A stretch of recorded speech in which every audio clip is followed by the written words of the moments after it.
SUV? Crossover? Sometimes we get confused which one is which. Well, the Jeep Renegade is one of those ones that we think kind of straddles that divide. Want to know why? Keep watching. The Renegade is Jeep's smallest model, competing with the likes of the Honda HR-V, Chevy Trax, Hyundai Kona, and Subaru Crosstrek.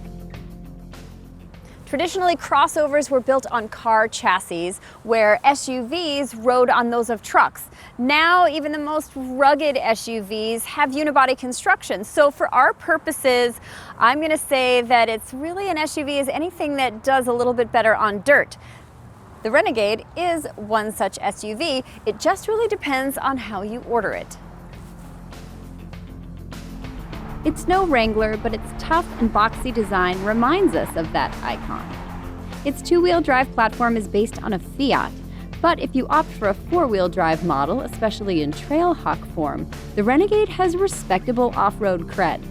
Its mini-me size, dexterous manners, and cool design add to its appeal.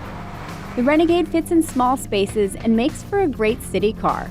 The drive is comfortable, if a bit unrefined, and the 1.3-liter turbocharged four-cylinder engine packs a deft punch. The base model sports a 2.4-liter four-cylinder engine, and even that one is the most powerful of the base models in this segment. The 9-speed automatic transmission isn't doing it any favors, especially in the turbocharged engine version. Confused and sluggish gear selection and turbo lag, they really equal uneven power delivery, especially when you're in a quick acceleration situation. If you grab yourself a four-wheel drive Renegade, well, you're in luck because it can actually handle things like mud, sand, and small rocks. It even has a mode to optimize for snow. However, if you are going to be conquering the Rubicon Trail, I would stick to the Rubicon Wrangler. If your commute is more marathon than sprint, you might want to opt for something a bit more substantial and comfortable. That means a Compass if you're a Jeep devotee. But for the Renegade, the seats can be had with power adjustment and aren't the worst we've sat in. In that category, the prize is a tie between the Chevy Trax and the Ford EcoSport. The Renegade is a two-row, five-passenger SUV, and you can probably espouse from its diminutive size that the rear is okay, but you're not going to have five normal-sized people in here for very long. However, because of its boxy nature, the headroom in here is spectacular, especially with this ginormous sunroof. I could fit two of me in here. The Renegade's cargo space falls mid-pack among the competition.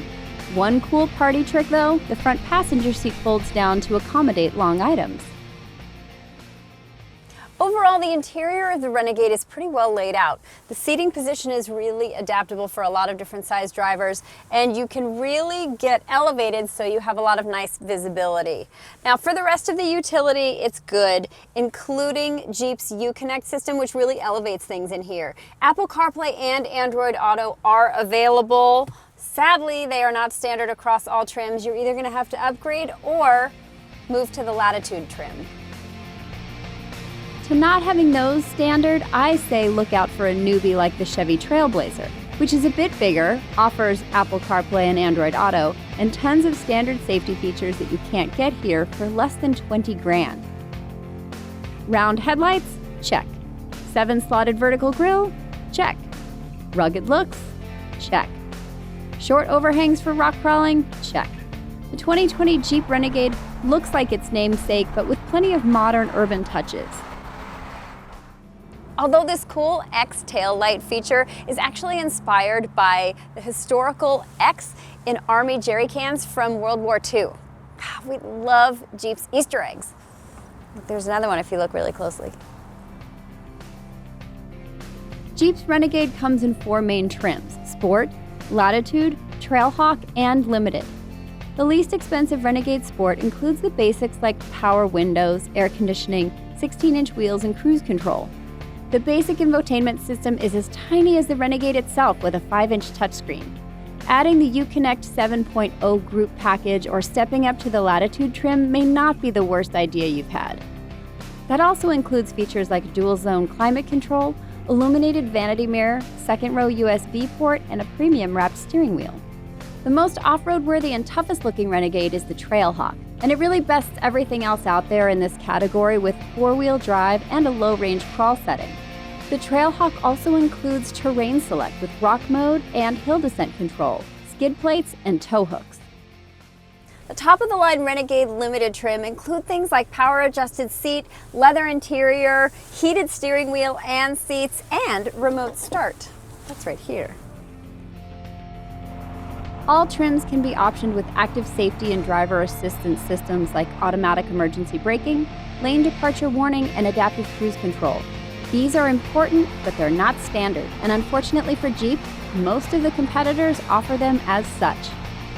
The Renegade's approximately $23,800 starting price is higher than competitors in the segment. And on the high side of the purchasing spectrum, a Renegade Trailhawk or four-wheel drive Limited is around $30,000. But option it out like this tester, and you're getting closer to $36,000. SUV? Crossover? Both? Well, it really depends on what you're in the market for. But depending on what that is, the Jeep Renegade could have you covered for just about anything, as long as it's small.